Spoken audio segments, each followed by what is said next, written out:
கேனப்பை ஊரில் கிறுக்கு பையன் நாட்டாமன்னு ஒரு பழமொழி இருக்குதுங்களா, அதுக்கு தனியாக எவன் வலையில் பிடிச்சி இழுத்தானோ அவனை 2 சாத்தி அவனை கம்ப்ளைண்ட் கொடுத்து உள்ளே வச்சு என்கொயரி பண்ணணும். திமுக வந்து நடவடிக்கை எடுக்காமல் அவங்ககிட்ட ஒரு சேனல் பேட்டி எடுக்குதுப்பா. அதுக்கு அந்த ஆள் ஒரு விளக்கம் கொடுக்குறான். விளக்கம் என்ன மாதிரி,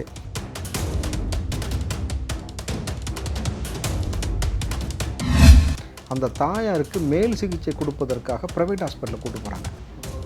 அப்போது அங்கே இருக்கக்கூடிய கவர்மெண்ட் ஹாஸ்பிட்டலில் அந்த ஃபெசிலிட்டி இல்லைன்னும் பொழுது, அப்போது வெறும் சென்னை போன்ற பெருநகரில் மட்டும்தான் அரசாங்கத்தில் எல்லா மருத்துவ வசதியும் இருக்குனாக்கா, மருத்துவத்துறையை மாசடைத்து விட்டார். உங்களுக்கு புரியுதா? எவ்வளோ கேவலப்படுத்தி நீங்கள் வச்சுருக்கீங்க. இப்போ கல்வித்துறையை அன்பில் வயசோட நாசம் பண்ணி வச்சுருக்கிறாரு. மருத்துவத்துறையை என்ன பண்ணியிருக்கிறார், நான் பிரியாணி சாப்பிட போவார், ஞானசேகரன் வீட்டுக்கு போவார். புரியுதுங்களா உங்களுக்கு? குறிப்பாக இஸ்லாமிய சமூகத்தை சட்டமன்றத்தில் வந்து இஸ்லாமிய தீவிரவாதிகள்ன்ற வார்த்தையை முதல்ல கலைஞர் கருணாநிதி பயன்படுத்தினார். நாகரிகமற்ற சொற்களையும் பயன்படுத்தியிருக்கிறாரு. நாடாவை அவிழ்த்து பாவடையை தூக்கினால் தெரியுன்ற வார்த்தை பேசுகிறதா இருக்கட்டும், ஜெயலலிதா மீது நடக்கப்பட்ட அந்த அத்துமீறல்களாக இருக்கட்டும், முடிய பிடிச்சி இழுத்தக்கூடிய அந்த செய்திகளாக இருக்கட்டும்,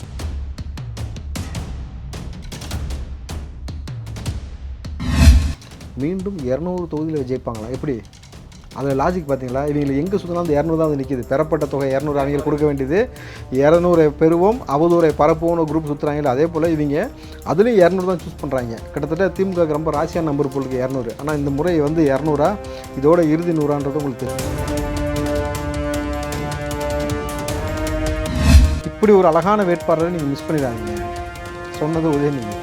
ஏன்னா இப்படி ஒரு இன்ட்ரோவை நம்ம வந்து எங்கேயுமே பார்த்துக்கூடாது. சினிமாவில் கூட ஒரு ஹீரோயினுக்கு இப்படி இன்ட்ரோ கொடுத்துருக்க மாட்டாங்க. ஒரு எம்எல்ஏ கேண்டிடேட்டுக்கும் ஒரு எம்பி கேண்டிடேட்டுக்கும் கொடுக்கக்கூடிய விமர்சனம், திமுக அவன் புத்தியில், திமுகவுடைய புத்தியில் என்ன ஊறி இருக்குது அதை வந்து அப்படியே மாறாமல் உள்வாங்கி உதயநிதி அவர்கள்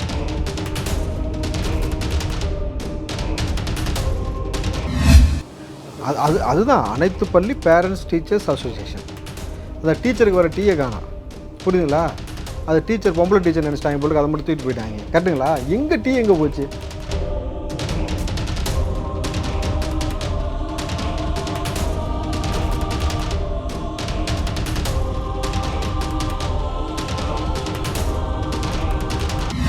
எல்லோ பெஞ்ச் நேயர்களுக்கு வணக்கம். இன்றைக்கி நம்ம கூட ரவுத்தர் இப்ராஹிம் சார் இருக்கார். அவர்கிட்ட கேட்க நிறைய கொஸ்டின்ஸ் இருக்குது, வாங்க கேட்போம். வணக்கம் சார். வணக்கம் தம்பி. எப்படி இருக்கீங்க சார்? நலமாக இருக்கு தம்பி. சார், தமிழ்நாட்டு அரசியல் கலாம் ரொம்ப சூடு பிடிச்சிருச்சு. இப்போ வந்து அடுத்த தேர்தல் வந்துருச்சு. இங்கே வந்து ஒரு முன்மொழி கொள்கைன்னு ஒரு குரூப் பேசுகிறாங்க. இந்த சைடு வந்து நாங்கள் வந்து 2 மொழி கொள்கை வந்து எங்களுக்கு வந்து உயிர் மாறி நாங்கள் விட்டு கொடுக்க மாட்டோம் ஒரு பேசுகிறாங்க. இங்கே என்ன சார் அரசியல் நடக்குது? சூடு பிடிச்சிருச்சா கிறுக்கு பிடிச்சிச்சான்னு தெரியல எனக்கு. ஏன்னா இவர்கள் செய்யக்கூடிய இந்த கபட நாடகத்தை பார்க்கும்பொழுது கிட்டத்தட்ட ரொம்ப வெறுப்பாக இருக்குது. அதாவது ஒரு விஷயத்தை புரிஞ்சுக்கணும். இந்த மும்மொழி கொள்கையை வைத்து இவர்கள் ஆடக்கூடிய நாடகம் என்ன மாதிரி இருக்குனாக்கா, மும்மொழி கொள்கை உள்ளே வருவதன் மூலமாக தமிழ் முற்றிலுமாக அழிந்து போய்விடும் என்பது இவங்க சொல்கிறாங்க. ஆனால் தமிழை பாதுகாக்க நீங்கள் என்ன செஞ்சுருக்கீங்கன்னு ஒரு விஷயம் இருக்குது. ஒரு முதலமைச்சர் என்ன செஞ்சுருக்கணுனாக்கா, பேரு வெத்த பேரோ அப்படின்னு தெலுங்கில் வந்து பழமொழி வருதுல, உங்களுக்கு என்ன கவுடாவா, உங்களுக்கு உங்கள் தாய்மொழி மீது தானே பற்றா இருக்கே தவிர, இங்கே தமிழ் என்ற ஒரு மொழி இருக்கிறது, அதற்காக உயிரை கொடுக்குற நாடகம் ஆடிட்டு நீங்கள் பேசக்கூடிய சொல்லாடல் என்ன மாதிரி இருக்குது. தமிழ் அழியாமல் இருக்க வேண்டும் என்றால் முதல்ல என்ன செய்யணும், 12ஆம் வகுப்பு வரை மாணவர்கள் தமிழ் கட்டாயம் மேண்டிட்டரி கொண்டு வந்துடணும். அதற்கு பிறகு அந்த மாணவ பிள்ளைகளுக்கு நீங்கள் வந்து இப்போ 1000 ரூபா கொடுக்குறீங்களா, தமிழ் படிக்கக்கூடிய மாணவர்களுக்கு சலுகை கொடுங்க. அவங்களுக்கு ஒரு மானியம் மாதிரி கொடுக்குறாங்களா. இப்போ சோலார் வச்சோம்னு வச்சுங்களேன், சோலார் சிஸ்டம், அதுக்கு மானியம் கொடுக்குற அரசாங்கம் தமிழை முழுமையாக படிக்கக்கூடிய மாணவ பிள்ளைகளுக்கு ஒரு ஊக்கத்தொகையும், அதற்கு பிறகு பார்த்தீங்கன்னாக்கா வேலைவாய்ப்பு, அரசாங்கம் சார்ந்த வேலைவாய்ப்பில் அவர்களுக்கு முன்னுரிமை கொடுப்பதும், அவங்களுடைய மார்க்கின் அடிப்படை கொஞ்சம் கம்மியாக இருந்தாலும் அவங்களுக்கு இந்த தமிழ் படித்த மாணவர்களுக்கு அவங்க முன்னுரிமை கொடுக்கறதை செஞ்சுட்டாக்கா தமிழை இங்கேருந்து யாரும் அழிக்க முடியாது. அப்போ தமிழ் கிட்டத்தட்ட பார்த்தீங்கன்னாக்கா ஊர்ஜிதப்படுத்தப்பட்ட பிறகு மும்மொழியில் தம்பி எம்மொழி வந்தாலும் தமிழ் அழியாது. ஆனால் இவர்கள் சொல்லுவது தமிழ் வந்து கிட்டத்தட்ட பார்த்தீங்கன்னாக்கா ஹிந்தி உள்ளே வந்துடும், ஹிந்தி உள்ளே வந்துட்டால் தமிழ் அழிஞ்சிருனாக்கா நீ முதல்ல உன் வீட்டு பிள்ளையை வந்து பாதுகாத்துக்க. கரெக்டுங்களா? அதற்கான வேலையை நீங்கள் செஞ்சுட்டாக்கா தமிழ் உள்ள அந்த பிற மொழிகள் உள்ளே வரும்போது எப்படி அழியும்? சரி, இப்போ ஒரு முக்கியமான விஷயம், அப்பா ஆப்னு லான்ச் பண்ணாங்களா சார், அதுலேயே அவங்க தமிழை எப்படி பயன்படுத்துகிறாங்க அப்படின்னு தெரியுதுல்ல. கேவலமத்தவங்க தம்பி, அறிவுக்கும் இவங்களுக்கு சம்மந்தம் இருக்குமானது இல்லை. அதாவது அப்பா ஆப்புக்கு வந்து ஒரு அப்ரிவேஷன் இருக்குது பார்த்தீங்களா, அனைத்து பள்ளி ஆசிரியர்கள், அதுதான் அனைத்து பள்ளி பேரண்ட்ஸ் டீச்சர்ஸ் அசோசியேஷன். அந்த டீச்சருக்கு வர டீயை காணோம். புரியுதுங்களா? அது டீச்சர் பொம்பளை டீச்சர் நினச்சிட்டாங்க போல, அதை மட்டும் தூக்கிட்டு போயிட்டாங்க. கரெக்டுங்களா? எங்கே டீ எங்கே போச்சு? உங்கள் ஆட்சியில் வந்து எதடா களவாடுவீங்கன்னு ஒரு விஷயம் கிடையாதா? நீங்கள் வந்து எவ்வளவு வந்து ஒரு மோசமான ஒரு விஷயம் செஞ்சுக்கிட்டு இருக்காங்க பாருங்கள். அப்போ தன்னை அப்பா என்று சொல்வதும் கிட்டத்தட்ட பார்த்தீங்கன்னாக்கா அதுக்காக இப்படி ஒரு விஷயம் சொல்வதும் அப்போ வந்து தமிழை எவ்வளவு கேவலப்படுத்துகிறார்கள். இன்றைக்கி தங்கிலீஷ் தான் இருக்குன்றத சொல்லாமல் அன்பில் மகேஷும் முதலமைச்சரும் சொல்லிட்டார் நம்மளும் இது ஒரு பக்கம். ஆனால் இந்த மும்மொழி கொள்கைக்காக பிஜேபி மாணவ பிள்ளைகள்கிட்ட கையெழுத்து வாங்கின முறை என்பது வந்து கடைசியில் விமர்சனத்துக்கும் கேலி கூத்துக்கும் உள்ளாயிருச்சு. நீங்கள் ஒரு அரசாங்க பள்ளிக்கு வெளியில் நின்றுக்கிட்டு தம்பி சாக்லேட் தரேன் கையெழுத்து போடு, தம்பி இங்கே வா கையெழுத்து போட்டு, அவன் எதுக்குன்னே தெரியல, இதில் ஒரு பையன் டிவிக்கு அப்படின்ட்டு போகிறான். புரியுதுங்களா? அப்போது நீங்கள் முதல்ல வந்து எப்படி இதற்கு அனுமதி கொடுத்தீங்க?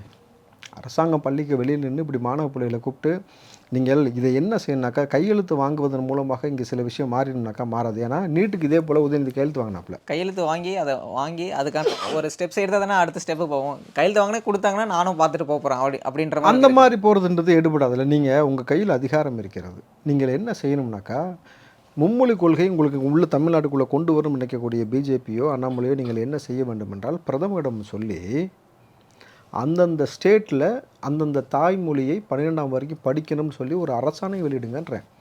மத்திய அரசாங்கமே ஒரு விஷயத்தை அப்படி கொண்டு வந்துருச்சுன்னு வச்சுங்களேன், மாநில அரசு அதை பின்பற்றி ஆகணும். அப்போ மாநில அரசு நான் பின்பற்ற மாட்டேன்னு சொன்னாக்கா இங்கே இருக்கவெல்லாம் ஆப்படிப்பான் மாநில அரசுக்கு. ஏன்டா அவங்க என்ன சொல்கிறாங்க, தாய்மொழி தமிழை வந்து 12 வரைக்கும் கொண்டு வான்னு சொன்னால் நீ ஏன் கொண்டு வர மாட்டேற?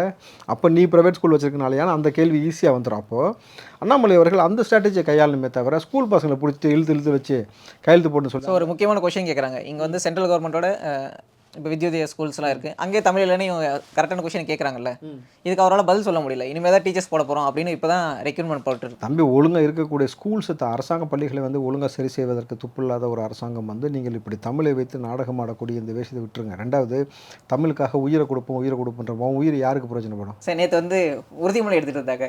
அப்போ ஒரு பொண்ணு கையில் இருந்து வலையில் கழிட்டு இருந்தாங்க. கேனப்பை ஊரில் கிறுக்கு பைய நாட்டாமன்னு ஒரு பழமொழி இருக்குது தெரியுங்களா? அதுக்கு தனியாக எவன் வலையில் பிடிச்சி இழுத்தானோ அவனை 2 சாத்தி அவனை கம்ப்ளைண்ட் கொடுத்து உள்ளே வச்சு என்கொயரி பண்ணணும். திமுக வந்து நடவடிக்கை எடுக்காமல் அவங்ககிட்ட ஒரு சேனலில் பேட்டி எடுக்குதுப்பா. அதுக்கு அந்த ஆள் ஒரு விளக்கம் கொடுக்குறான். விளக்கம் என்ன மாதிரி, நான் அவங்கள முன்னாடி வாங்கன்னு கையை பிடிச்சி இழுத்தேன், அது வலையில் பிடிச்சதில் அந்த அம்மா நிற்கிறதே முன்னாடி தான், நீ ஏன் வந்து இழுக்கிற? இதில் அந்த அம்மா நீ கையை பிடிச்சி இழுக்கிற கூட இன்னொரு பக்கத்தில் இன்னொரு லேடி கையை தட்டி விடுது. சும்மா இருக்கலாம்ல? சரி, நல்லா புரிஞ்சுங்க, லாஜிக்காக பேசுவோம். 2 லேடிஸ் ஒரே மாதிரி நிற்கிறாங்க தம்பி, 2 பேர் கையும் தப்பு இருக்குது. நீ ஏன் உன் பக்கத்தில் இருக்க லேடிஸை விட்டுட்டு அந்த லேடிஸ் கையை பிடிச்சி இழுத்த? அதுவேளை காசு வலையில் இருக்குது. இப்போ நீ வளையலுக்காக இழுத்தியா எதுக்காக இழுத்துன்றதெல்லாம் வந்து கேவலமாக பேச்சு இதை நம்ம பேசிக்கிட்டோம். ஆனால் பேச வேண்டிய ஒரு சூழல் இருக்குது. கிட்டத்தட்ட திமுக எவ்வளவு அநாகரிகம் அந்த இடத்துல நம்ம நேச்சுரலாக பார்க்கும்போது அவங்க எந்த அளவுக்கு அன்கம்ஃபர்டபுளாக ஒரு மீட்டிங்கில் ஃபீல் பண்ணுறாங்க அப்படின்னு தெரியுது. நீ ஒரு பொது ஊடகம் கவர் பண்ணிக்கிட்டு இருக்க அத்தனை நபர்கள் இருக்கும் பொழுதே நீ கையை பிடிச்சி இழுக்கிறனாக்கா உன்னை நம்பிலாம் வந்து 4 இடத்துல தனியாக விட்டுட்டு போக முடியும் பொம்பளைங்களை? அப்போ தமிழ்நாடு எவ்வளோ மோசமாக போய்கிட்டு இருக்குன்னு உதாரணம் புரியுதா? எதுக்கு இன்றைக்கி நல்லா பாருங்கள், ஸோ ஒரு பாலியல் குற்ற வழக்கில் மாற்றவெல்லாம் ரொம்ப வயசான ஆளாக இருக்காங்க. புரிஞ்சுங்களா? அந்த பீஸுங்க எல்லாமே பார்த்தீங்கன்னா பண்ணுறக்கூடிய அட்ராசிட்டியில் தான் அந்த பீஸும் பண்ண அட்ராசிட்டி கிட்டத்தட்ட அதே மாதிரி தான் இருக்கே தவிர அதுக்கு ஒரு விளக்கம் கொடுக்கணும் போது எப்படி நம்ம இயல்பு அதை கடந்து போக முடியும்? ஸோ இப்போது இந்த இடத்துலேயே முக்கியமான விஷயம் என்னென்னா, ஒரு அரசியல்வாதியாக இருக்கார் அப்படின்னும் போது இந்த மாதிரி நம்ம பண்ணும்போது தப்பாக மாட்டிக்குவோம் அப்படின்னு அவருக்கும் ஓரளவுக்கு தெரிஞ்சிருக்கும். காவல்துறை நம்ம கண்ட்ரோலில் தான் இருக்குது அப்படின்னு நினச்சிட்டு இந்த மாதிரி பண்ணுறாங்களோ? காஜு அப்படி தான் நான் பார்க்குறேன். கிட்டத்தட்ட பார்த்தீங்கன்னாக்கா இதை இப்படி தான் சொல்லணும், வேறு எப்படி நம்ம பார்க்க முடியாது. எப்பா ஒரு பொதுவெளியில் ஊடகத்தில் சரி முன்னாடி வாங்கன்னு வாயில் சொல்ல வேண்டியதானே விளக்கண்ணே? இன்னொருத்தன் பொண்டாட்டியை அடுத்த வீட்டு பொம்பளையை வந்து கை பிடிச்சி இழுக்க சொல்லுதா? கையை பிடிச்சி இழுக்கிறதுக்கு நீ யார்? லாஜிக்காக நீங்கள் எப்படி பார்த்தாலுமே வந்து செஞ்சுட்டு கூட நான் தெரியாமல் ஏதோ ஒன்று பண்ணிட்டேன் அப்படின்னு இதில் வந்து இன்னொரு சேனலில் உட்காந்து இதுக்கு விளக்கம் வேறு கொடுக்குறாங்க. விளக்கம் கொடுக்குறாங்க தம்பி. அவங்க அதுக்கேற்ற மாதிரி கேள்வி கேட்காம அதை தூக்கி போடுறானாக்கா அப்போ எவ்வளோ ப்ரொமோஷன் வேலை நடக்குது உங்களுக்கு புரியுதுங்களா? பேமெண்ட் கொடுக்குறாங்க, ப்ரொமோஷன் வேலை பண்ணது ஒரு சேனல்னாக்கா தமிழ்நாட்டு பெண்கள் மீது தொடர்ச்சியாக இந்த மாதிரியான அத்துமீறி நடப்பதற்கு எந்த வரைக்கும் கொண்டு போய் விட்டுருக்காங்க பாருங்களேன். அப்போது அதில் கூடுதலாக இன்னொரு விஷயம், அந்த பெண்கள் விஷயத்துலேயே பேச வேண்டியது, இந்த ரயிலில் இருந்து ஒரு பெண் கர்ப்பிணியை வந்து தள்ளிவிடப்பட்டு அந்த கருவில் இருக்கக்கூடிய குழந்தை இருந்துச்சு இல்லையா? அந்த குழந்தை இருந்ததுக்கு பிறகு அதில் ஒரு செய்தி வெளியில் அந்த குழந்தை சொல்லிட்டு போனது என்னன்னாக்கா, அந்த தாயாருக்கு மேல் சிகிச்சை கொடுப்பதற்காக ப்ரைவேட் ஹாஸ்பிட்டலில் கூட்டு போகிறாங்க. அப்போது அங்கே இருக்கக்கூடிய கவர்மெண்ட் ஹாஸ்பிட்டலில் அந்த ஃபெசிலிட்டி இல்லைன்னும் பொழுது அப்போது வெறும் சென்னை போன்ற பெருநகரில் மட்டும்தான் அரசாங்கத்தில் எல்லா மருத்துவ வசதியும் இருக்குனாக்கா மருத்துவத்துறையை மாசடைத்து விட்டார். உங்களுக்கு புரியுதா? எவ்வளோ கேவலப்படுத்தி நீங்கள் வச்சுருக்கிறீங்க. இப்போ கல்வித்துறையை அன்பில் மகேஷ் எவ்வளோ நாசம் பண்ணி வச்சுருக்கிறாரு. மருத்துவத்துறையை என்ன பண்ணியிருக்கிறார், நான் பிரியாணி சாப்பிட போவார், ஞானசேகரன் வீட்டுக்கு போவார். புரியுதுங்களா உங்களுக்கு? போக்குவரத்துமா இருக்கிறது. அதாவது இங்கே வந்து சிட்டியில் இருக்கிறவங்களுக்கு கிடைக்கிற ஃபெசிலிட்டிஸ் வந்து கிராமத்தில் இருக்கிறவங்களுக்கு கிடைக்கிறது இல்லை அப்படின்றது முக்கியம். ஒரு ஆட்சின்றது அவன் உனக்கு ஓட்டு போடலையா? அவனும் ஓட்டு போட்டிருப்பான். அவன் உங்களுக்கு ஓட்டு போட்டான். ஓட்டு போடலாம் கூட நீங்கள் சீஃப் மினிஸ்டர் ஆகிட்டா எல்லாருமே உங்களுக்கான செய்யணும் இல்லையா? அப்போ வந்து நீங்கள் வந்து உங்களுக்கு ஒரு பணம் ஒரு ஹியூஜ் அமௌண்ட் வந்துச்சுன்னா கொண்டு போய் கார் ரேஸ் விட்டு விளையாடுறது. புரியுதுங்களா? நைட் நேரம் தார் சர்டிஃபிகேட் சுற்ற வேண்டியது. வேலை செய்கிறீங்களா? கார் ரேஸ் கூட ஒரு கேஸ் போயிட்டு இருக்குல்ல தம்பி, ஒட்டு மொத்தமாக திமுக மேலே கேஸ் தான். கிட்டத்தட்ட ஊழலுக்கு பேர் போன ஒரு கட்சியாக திமுக இருக்கின்றது. அன்னையிலேருந்து இன்னைக்கு வரைக்கும் வரலாறு. இன்னும் சொல்ல போனால் ஆபாச பேச்சுகளுக்கு வித்திட்ட கட்சியாகவும் அது இருக்கிறது. இன்னும் பார்த்தீங்கன்னா சமூக ரீதியாக பிளவுவாதத்தை ஏற்படுத்துவது. இந்த மாஞ்சோலை வழக்கில் வந்து அப்பாவே பதிவு பண்ணிருக்கார், கலைஞர் எப்படி சாதியை வைத்து பிளவு பண்ணக்கூடிய அரசியல் செய்தார்னு. குறிப்பாக இஸ்லாமிய சமூகத்தை சட்டமன்றத்தில் வந்து இஸ்லாமிய தீவிரவாதிகள்ன்ற வார்த்தையை முதல்ல கலைஞர் கருணாநிதி பயன்படுத்தினார். நாகரிகமற்ற சொற்களையும் பயன்படுத்தியிருக்கிறாரு. நாடாவை அவிழ்த்து பாவடையை தூக்கினால் தெரியுன்ற வார்த்தை பேசினதாக இருக்கட்டும், ஜெயலலிதா மீது நடக்கப்பட்ட அந்த அத்துமீறல்கள் இருக்கட்டும், முடிய பிடிச்சி இழுத்தக்கூடிய அந்த செய்திகளாக இருக்கட்டும். அன்றைக்கி ஜெயலலிதாவை கிட்டத்தட்ட அந்த அத்துமீறல் நடக்கும்போது பாஞ்சு அடிக்க போனது யார் தெரியுமா? பிரட்டி பாருங்கள், தெரியும். அந்த நம்பர்லாம் இப்போ திமுகவில் தான் இருக்கிறாங்க. அப்போது திமுகவில் எந்த அளவுக்கு ஒரு மோசமான சில நிகழ்வுகள் நடந்து கொண்டிருக்கிறது நிதர்சனமாக தெரியும் பொழுது, இது போன்ற ஒரு கேவலமான ஒரு விஷயத்தை செய்து கொண்டு மீண்டும் 200 தொகுதியில் ஜெயிப்பாங்களா? எப்படி? அதில் லாஜிக் பார்த்தீங்களா? இவங்களை எங்கே சுற்றினாலும் அந்த 200 தான் வந்து நிற்கிது. பெறப்பட்ட தொகை 200 அவங்களுக்கு கொடுக்க வேண்டியது. 200 பெறுவோம், அவதூறை பரப்புவோம்னு குரூப் சுற்றுறாங்களே, அதே போல் இவங்க அதுலேயும் 200 தான் சூஸ் பண்ணுறாங்க. கிட்டத்தட்ட திமுக ரொம்ப ராசியான நம்பர் போலுக்கு 200. ஆனால் இந்த முறை வந்து 200 இதோட இறுதி 100ன்றது உங்களுக்கு தெரியும். சரி, இப்போ ஸ்டாலின் சொல்கிறாரு, நாங்கள் வந்து 40 தொகுதி ஜெயிச்சிருக்கோம். இதில் இந்த கணக்குப்படி பார்த்தா 200 சீட்டில் நாங்கள் வந்து வின் பண்ணுற மாதிரி வருது. அதனால தானே 200 சொல்கிறோம் அப்படின்னு பெருமையாக சொல்கிறாரு. அதாவது ஸ்டாலின் அவர்களுக்கு நிதர்சன உண்மை எதுவுமே தெரியல. புரியுதுங்களா? ஒன்று விஜய் மாதிரி வந்து பேண்ட் சட்டை போட்டுட்டு கண்ணாடியை போட்டு வந்து பேட்டி கொடுக்க வேண்டியது, இல்லாட்டி தொட்டுப்பார் சீண்டுப்பார்னு வீடியோ போட வேண்டியது. யதார்த்த கள நிலவரம் ஒரு முதலமைச்சருக்கு தெரியாத ஒரு சூழலில் கிட்டத்தட்ட யார் வேணாலும் இங்கே ஆட்சியை வந்து கிட்டத்தட்ட முதலமைச்சரை வந்து ஒரு பொம்மை போல் உட்கார வச்சுட்டு ஒரு அதிகார மையம் வந்து இங்கே சுற்றிலும் ஒரு ஆட்சி நடந்து கொண்டிருக்கிறது நிதர்சனம் நம்ம பார்க்க முடியும் பொழுது, இந்த ஆட்சியில் ஒரு பெண் உயர் காவல் அதிகாரி தன் உயிருக்கு பாதுகாப்பு இல்லைன்னு கம்ப்ளைண்ட் கொடுத்தா நம்ம பார்த்துருக்கோம். அப்போது எவ்வளவு மோசமான நிகழ்வுகள் போகுது இந்த பள்ளிகளில் பாதுகாப்பு இல்லாத சூழல் பிள்ளைகளுக்கு. அப்போ எங்கு சென்றாலும் நீங்கள் பார்த்தீங்கன்னாக்கா ஒரு விஷயம் ஒரு கம்ப்ளைண்ட் பண்ணோன்னாக்கா வெட்டுறாங்க, குத்துறாங்க, லாரி ஏற்றி கொள்றாங்கன்னும் பொழுது ஆட்சி எந்த அளவுக்கு மோசமாக போயிட்டு இருக்கணும் பொழுது இந்த மக்கள் ஒரு விஷயத்தை புரிஞ்சுக்கணும். ஒரு முறை கோபத்தில் கொலை செய்து விட்டு ஆயுசுக்கும் கழுதிங்கிறது எப்படி நிதர்சனமான உண்மையோ, அதுபோல் வந்து ஒரு முறை நீங்கள் காசை வாங்கிட்டு இந்த திமுகவுக்கு ஓட்டு போட்டு 5 வருஷம் நீங்கள் வந்து உங்களுடைய உரிமையை இழந்து கொண்டிருக்கிறீர்கள். குறிப்பாக நீங்கள் பார்த்தீங்கன்னா திமுக வந்தது பிறகு இயற்கை வளங்கள் அளிக்கப்பட்டதை தாண்டி விவசாய நிலங்கள் கபலீகரம் செய்யப்பட்டிருக்கிறது. இன்றைக்கு இந்த பரந்தூர் விமான நிலையம் குறித்து மத்திய அரசு சொன்னது, இந்த இடத்தை நாங்கள் கேட்கவில்லை, திமுக அரசாங்கம் தான் தேர்வு பண்ணி கொடுத்தது. விஜய் அவர்கள் சொன்ன வார்த்தை யாருக்கோ ஆதாயம் இருக்குதுன்னு சொன்னோடனே அடுத்த நாள் G2 வந்து அறிக்கை கொடுக்குது, எங்களுக்கு அங்கே இடமே இல்லைன்ட்டு. இப்போ நீங்கள் எல்லாத்தையும் கூட்டி கழித்து பாருங்கள், உங்களுக்கு வந்து ஈஸியாக இந்த திமுக அரசாங்கம் என்ன மாதிரி ஒரு நாடகம் போடுதுன்றது உங்களுக்கு புரியும்.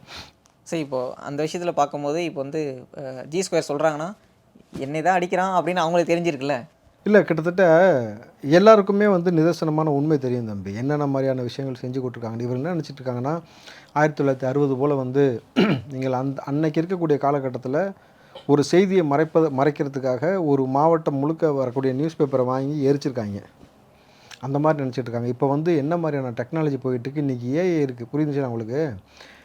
ஒரு நபர் இல்லாத நபரை கூட இங்கே வந்து கொண்டு வந்து வச்சு அவன் பேசுனது போல் காட்சிப்படுத்தும் பொழுது இன்றைக்கி எல்லா நிதர்சனமும் நடக்கக்கூடிய விஷயத்தை வந்து நீங்கள் அவ்வளோ சீக்கிரம் மடைமாற்றி விடவே முடியாதுன்னும் பொழுது திமுக நிச்சயமாக இவர்கள் மக்களை இந்த அளவுக்கு கொன்று குவித்து இயற்கையை அழித்து விவசாய நிலத்தை அழித்து பெண்கள் குழந்தைகளுக்கு பாதுகாப்பில்லாத சூழ்நிலை கொடுத்து பல கொலைகள் இங்கே அரங்கேறுவதற்கு காரணமாக இருந்து மாணவ சமூகம் இந்த மாணவ பிள்ளைகள் இன்றைக்கி எக்ஸாம் எழுதுறதுக்கு 11,480 பேர் வர முடியாத ஒரு சூழ்நிலையை உருவாக்கி போதையில் அவர்களை மூழ்க வைத்து இந்த இயற்கை வளங்கள் கனிம வளங்களை எல்லோரையும் அழித்து விட்ட இந்த திமுக நிச்சயமாக இதற்கு ஒரு நாள் பதில் சொல்லியே தீர வேண்டும். சரி, இப்போது பள்ளிக்கல்வித்துறை எடுத்துக்கிட்டா இப்போ வந்து நிறைய ஸ்கூலில் நம்ம நிறைய பிரச்சனை கேள்விப்பட்டிருக்கோம். ஆனால் இப்போ வர பிரச்சனை என்னவோ அதிகமாக இருக்குன்னா குழந்தைங்களுக்கு பாலியல் தொல்லை கொடுக்குறதா இருக்குது. அப்போ பாலியல் தொல்லை ஒருத்தர் கொடுக்குறாருன்னா அவர் வந்து ஒரு மதுக்கோ இல்லை போதைக்கோ அடிமையானவராக தான் இருக்கணும். அப்போ இங்கே வந்து ஒரு அரசு அலுவலகத்தில் வேலை செய்கிறவங்களோ இல்லை பள்ளியில் வேலை செய்கிறவங்களுக்கோ இந்த அளவுக்கு மது எப்படி கிடைக்குது, எப்படி போதைப் பொருள் கிடைக்குது? நீங்கள் ரொம்ப இயல்பாக இன்றைக்கி அதெல்லாம் ரொம்ப கடந்துட்டு தம்பி. ஆனால் சாரி,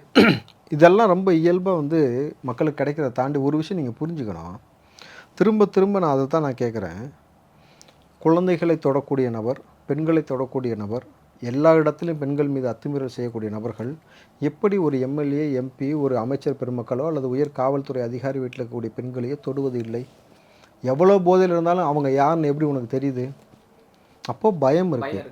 அப்போ இவர்களை தொட்டால் இங்கே பயம் இல்லை. ஏன்னா சாமானிய மனிதர்களை தொட்டால் நம்ம ஈஸியாக காலைல ஜெயிலு, சாயங்காலம் பெயில்னு வெளியே வந்துடலாம். இல்லை ஏட்டையாலெலாம் கரெக்ட் பண்ணி காசு கொடுத்தாக்க நம்மளை விட்டுருவாங்க. அப்போ வந்து அரசாங்கம் வந்து எவ்வளோ மோசமாக நிகழ்வு நடத்தி கொண்டிருக்கிறது உங்களுக்கு புரியுது. இந்த உலக மகளிர் தினம் வந்தால் கூட அன்றைக்கி ஒரு நாளைக்கு மட்டும் பெண்களை குறித்து பேசுகிறது, பெரிய அப்படியே பேனர் வைக்கிறது. அன்றைக்கெல்லாம் பாருங்கள் கனிமொழி குதிக்கிற குதி வந்து குய்யாமையான்னு இருக்கும். அதற்கு முன்னாடி கனிமொழி சொன்னதெல்லாம் உங்களுக்கு புரிஞ்சா? இளம்பு தேவைகள் உருவாகிறாங்கன்னு. எக்கா அவங்க ஒன்றா ஆட்சியில் பிள்ளை நடந்துக்கிட்டு இருக்காங்க, காதிலே கேட்கறது இல்லை. செவிடங்காதில் ஊதுன சங்குன்னு ஒன்று சொல்லுவாங்க, பழமொழி கேள்விப்பட்டீங்களா? அதுபோல் வந்து அன்றைக்கு பேசக்கூடிய பெண்ணியத்தை பற்றி பேசக்கூடிய திமுக அதற்கு பிறகு பெண்ணியத்தை பற்றி பேசுவது கிடையாது. பெண்களுக்கான பாதுகாப்பை கொடுப்பதற்கான எல்லா வழியும் செய்யணும் பொழுது மோசமான ஒரு ஆட்சி அப்படின்னாக்கா அது திமுக ஆட்சின்றது நிதர்சனமான உண்மை என்பது எல்லா மக்களுக்கும் தெரியும். மைக்கை கொண்டு போய் மக்கள்கிட்ட கேட்டால் அவன் பச்சையாக கல்விகளை ஊற்றுறான் அப்படின்னும் பொழுது மக்களும் எதிர்க்கட்சிகளும் பிற கட்சிகளும் நீங்கள் வந்து உங்களுக்குள்ளே இருக்கக்கூடிய பிரச்சனை அப்புறம் பார்த்துக்கலாம். முதல்ல திமுகவை இங்கேருந்து அப்புறப்படுத்துவதற்கான என்ன வேலையோ அதை செய்வதற்கான முதல் வேலையை செய்யணும். சரி, இப்போ மகளிர் தினத்தை பற்றி பேசுனீங்க. அப்படி பார்க்கும்போது திமுகவில் கனிமொழி மட்டும்தான் ஒரு மகளிரா, இல்லை மற்றவங்களாம் மகளிர்னு வரணுமா வேண்டாமா? தம்பி, கனிமொழியை தாண்டி திமுகவில் கீதா ஜீவனுக்கெல்லாம் பார்த்தீங்கன்னாக்கா என்ன பெரிய முக்கியத்துவம் இருக்குது, இல்லை என்ன வந்து பொது அறிவு இருக்குன்றதை நம்ம யோசிக்க வேண்டிய ஒரு சூழல் இருக்குது. ஏன்னா அழுகி போன முட்டை கொடுத்த விவகாரம் குறித்து அண்ணாமலையிலேருந்து பல நபர்கள் கேள்வி எழுப்ப பொழுது அவர் சொன்ன வார்த்தை, முட்டை மேலே வந்து மை வச்சுருந்தாங்க, மழை பெஞ்சது, மை உருகி உள்ளே போய் முட்டை கருப்பாச்சுன்னு. இப்படி இது போன்ற விஞ்ஞானிகள்கிட்ட நம்ம பெருசாக வந்து கருத்து கேட்குறதுன்றது நம்மளுடைய முட்டாள்தனம்னு நினச்சிக்கிட்டு கடந்து போயிடணும். இன்றைக்கி கனிமொழி அவர்கள் எம்பியாக இருக்கிறாங்க, அதனால் அவங்கள்ட்ட கேட்கலாம். தமிழிச்சை தங்கப்பாண்டியெலாம் நம்ம பெருசாக பேச வேண்டியது அளவு கிடையாது. ஏன்னா இப்படி ஒரு அழகான வேட்பாளரை நீங்கள் மிஸ் பண்ணிடாதீங்க. சொன்னது உதயநிதி. ஏன்னா இப்படி ஒரு இன்ட்ரோவை நம்ம வந்து எங்கேயுமே பார்த்துக்கூடாது. சினிமாவில் கூட ஒரு ஹீரோயினுக்கு இப்படி இன்ட்ரோ கொடுத்துருக்க மாட்டாங்க. ஒரு எம்எல்ஏ கேண்டிடேட்டுக்கும் ஒரு எம்பி கேண்டிடேட்டுக்கும் கொடுக்கக்கூடிய விமர்சனம் திமுக அவன் புத்தியில், திமுகவுடைய புத்தியில் என்ன ஊர் இருக்குது அதை வந்து அப்படியே மாறாமல் உள்வாங்கி உதயநிதி அவர்கள் வந்து மினிஸ்டரை நம்ம ஒரு எம்எல்ஏ வந்து இன்ட்ரோ பண்ணால் இவர் வந்து உங்களுக்காக உழைப்பார், இப்போ வந்து இவர் வந்து இவ்வளோ நேர்மையானவர், இவர் தூய்மையானவர், இவருக்கு இவ்வளோ ஒரு ஆளுமை இருக்குது அப்படின்னு சொல்லுவாங்க. இது என்ன ஒரு இவர் வந்து ஆமாம் இது என்ன இன்ட்ரோ? இவ்வளோ அழகான ஒரு எம்பி நீங்கள் மிஸ் பண்ணிடாதீங்கன்னா, ஏன்ப்பா எம்பியை கூப்பிட்டு வச்செல்லாம் உட்காந்து சைட் அடிக்க போகிறோம்? இல்லை எதுக்கு இந்த இன்ட்ரோ எனக்கு புரியல. அந்த எம்பி அழகாக இருக்காங்கன்றதுனால எங்களுக்கு என்ன பிரயோஜனம்?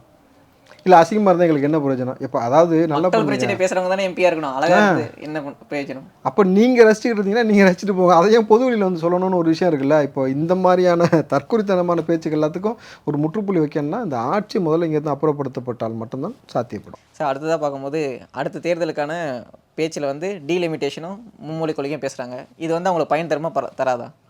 நல்ல ஒரு விஷயம் புரிஞ்சுங்களேன். இதெல்லாம் வந்து அன்னன்னைக்கு இருக்கக்கூடிய எலெக்ஷன் ஸ்டண்ட் மாதிரி தான். இதை விட பூதாகரமான அடுத்த பிரச்சனை வரும்பொழுது இதெல்லாம் வந்து மடைமாற்றி போயிடும். அன்றைக்கி யாரும் இதை குறித்து பேச மாட்டார்கள். நீங்கள் போன மாதம் இந்த பிரச்சனை யாருமே இன்றைக்கி பேசலை, போன வாரம் இந்த நியூஸை யாருமே இன்றைக்கி போடலை. அப்போது இன்றைக்கு நிகழ்வுகளுக்கு பஞ்சம் இல்லாமல் கடந்து போகும். எலெக்ஷன் வரும்பொழுது வேறு ஒரு ஸ்ட்ராட்டஜி கையாளப்படும். அதில் எல்லா அரசியல் கட்சியும் கைதேர்ந்த நபர்கள், சில நபர்கள் சில செய்தியை பேசுவார்கள், சில கட்சிகள் சில செய்தியை உருவாக்குவார்கள். இன்றைக்கி அஜெண்டா பேஸில் சேனல் எல்லாத்தையும் வந்து நீங்கள் விலைக்கு வாங்கி சில விஷயத்தை பேச வச்சு சில கட்டமைப்பு செய்வாங்கன்னும் பொழுது இது அன்றைக்கி பயன்படாது. சார், இப்போ வந்து மீடியாவே கண்ட்ரோல் பண்ணி வச்சுட்டு அவங்க ஒரு அஜெண்டாவை ஃபிக்ஸ் பண்ணுறாங்க. அப்படின்னும் போது இந்த அஜெண்டாவை அவங்களால எத்தனை நாள் வந்து கொண்டு போக முடியும்? பணம் இருக்க வரைக்கும் கொண்டு போகலாம். பணம் இருக்குல்ல, பல தலைமுறைக்கு இருக்குல்ல, எப்போ வேணாலும் கொண்டு போகலாம். இந்த நிமிஷம் வரைக்கும் அவங்களால கொண்டு போக முடியும். ஆனால் ஒரு அரசியல் கட்சி கூட மேற்கொள்ளக்கூடிய ஒரு பொய்யான ஸ்ட்ராட்டஜியை இன்னொரு அரசியல் கட்சி உடைக்கணும். அப்போ தான் வந்து அரசியல் சூடு பிடிக்கணும் பொழுது எலெக்ஷன் நெருங்கும் பொழுது அப்போ இருக்கக்கூடிய களப்பணி என்பது வேறு, அப்போ இருக்கக்கூடிய நிதர்சனமான ஒரு யதார்த்தமான நிகழ்வே வேறு மாதிரி இருக்கணும் பொழுது இன்றைக்கி இதை காட்டுற எந்த குரலை விதையும் அன்றைக்கி பயன்படாது. அன்றைக்கி மேஜராக கடைசியாக வந்து நிற்கிறது நீ என்ன செஞ்ச, என்ன செய்யலை, என்ன வாக்குறுதி கொடுத்த, எதை நிறைவேற்றின, எதை நிறைவேற்றலை, இந்த மக்களுக்கு என்னென்ன விஷயத்தெல்லாம் இந்த ஆட்சி வந்தபோது இழந்திருக்காங்க, எதை பெற்றிருக்கிறார்கள், வரிச்சுமை கூடியிருக்கா குறைஞ்சிருக்கா, மாணவ பிள்ளைகள் வந்து படிச்சிருக்காங்களா குடிச்சிருக்காங்களா, இங்கே இருக்கக்கூடிய மக்களுக்கு பாதுகாப்பு இருக்கா இல்லையா, பெண்கள் வந்து நிதர்சனமாக நிம்மதியான ஒரு வாழ்க்கையை வாழ்கிறாங்களா இல்லையா, மாணவர்களுக்கும் சரி மற்ற இளைஞர்களுக்கும் சரி வேலைவாய்ப்பு கிடைச்சதா கிடைக்கலையா, சொன்ன மாதிரி ஆண்டுக்கு 2 லட்சம் பேருக்கு வேலைவாய்ப்பு தரேன்னு சொன்னியே தந்தையே இல்லையா, கொடுத்த வாக்குறுதிப்படி வந்து அரசாங்க ஊழியர்கள்லாம் போராடாமல் இருந்தாங்களா இருக்கு இல்லையா, மருத்துவம் எல்லா மக்களுக்கும் கிடைச்சதா கிடைக்கலையா, அப்போது ஏரிகள் குளங்கள்லாம் பாதுகாக்கப்பட்டுச்சா பாதுகாக்கப்படலையா, விவசாய பூமி என்பது இதுக்காக இல்லாமல் போச்சா, உங்கள் மீது இருக்கக்கூடிய போன முறை நீங்கள் சம்பாரித்த சொத்துக்கும் இந்த எலெக்ஷனுக்குள்ளே நீங்கள் சம்பாரித்த சொத்து என்ன, உங்கள் குடும்பம் சம்பாதிச்சிருக்க சொத்து என்ன, இது எல்லாமே கவர்மெண்ட்டோட சொத்து வந்து கடனாக ஏறிட்டே இருக்குது, அவங்களோட சொத்து பல மடங்கு ஏறிட்டு. ஆமாம் தம்பி, நீங்கள் யார் எவ்வளோ எங்கே சொத்து எவ்வளோ கடன் வாங்குறீங்க, எவ்வளோ நல்லா யோசிச்சு பாருங்கள். இத்தனை லட்சம் கோடி கடன் வாங்குறீங்க, 8 லட்சம் கோடி. ஆனால் மக்கள் மீது இருக்கக்கூடிய வரிச்சுமை கூடிக்கிட்டே போகுது, குறையவே இல்லை. அப்போ அத்தனை லட்சம் கோடி வாங்கி எங்கே கொண்டு போனேன், என்ன செஞ்சேன்?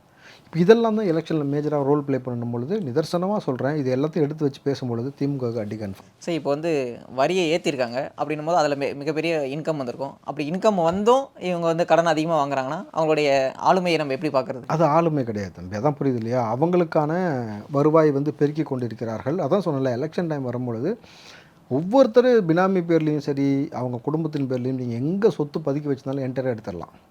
அது ரொம்ப ரொம்ப சிம்பிள் ஸ்ட்ராட்டஜி, புரியுதுங்களா? அதனால் வந்து இவர்கள் இன்றைக்கி போட்டு வச்சுருக்க மனக்கணக்கு எல்லாமே அன்றைக்கி உடைக்கப்பட்டு நாளைக்கு இந்த ஆட்சி அப்புறப்படுத்துவதற்கான எல்லா வழிவகையும் கூடிய சீக்கிரம் நடக்கும். ஸோ உங்கள் நேரத்தை ஒதுக்கி நிறைய கருத்துக்களை தெரிவித்தமைக்கு ரொம்ப ரொம்ப நன்றி சார். நன்றி தம்பி.